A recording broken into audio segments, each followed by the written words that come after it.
The Oklahoma City Thunder win their second game in a row with a 112-99 victory over the Dallas Mavericks. Paul George had another big night, 37 points, 8 rebounds, and 5 assists. Russell Westbrook was excellent as well, 27 points.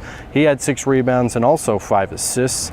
But the Thunder weren't very good in the first half. It was actually only a 2-point lead going into halftime, 44-42. But the Thunder, who had been struggling in the third quarter, used a monster third quarter. They outscored the Mavs 39-25. Russell Westbrook and Paul George each had 16 points apiece in that third quarter, and Paul George talks about the huge third quarter the Thunder had tonight. That's been where we've been slacking.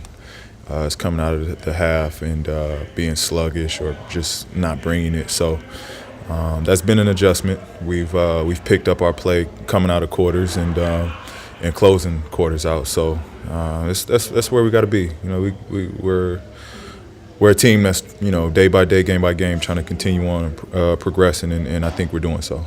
Steven Adams didn't play for the second straight game, and Carmelo Anthony was a late scratch with a sore back. The Thunder didn't even find out until an hour before the game, and Billy Donovan talks about how the Thunder adjusted on short time, finding out Carmelo Anthony wouldn't play tonight. I probably found out about an hour before the game. I mean, I actually came out of here and wrote some stuff on the board for the team and left, and then was told that he couldn't go. So, you know, the one thing I really admire about Melo is he loves to play. You know, even for a guy that's been in the league being his 15th year, he loves to play. I mean, he went through the walkthrough and he tried to do everything he could to get himself to play. But I think they made a decision, I'm sure Carmelo and the medical staff, that it wasn't probably the best thing for him to do. I think he was trying to put his best foot forward and do everything he could to get himself prepared to play. But I think as it got closer to game time, I think he realized that he couldn't do the things that were probably necessary for him to do. So hopefully we'll get him back soon. I'm not sure what the timetable is on that. Oh, more shots. I'm just playing. No, man, we gotta be ready for anything. When Steven went down, Dakari stepped up. Melo went down. It was a huge contribution from a bunch of guys. Josh stepped up. Jeremy stepped up.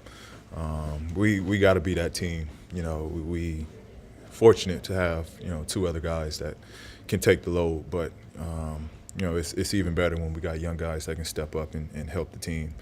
You know, we as much as we wanted Melo out there, especially with how we've been playing, we want to continue on with that chemistry. But at this point, you know, it's great, especially early on, to be able to plug young guys in, and they've just fit right in.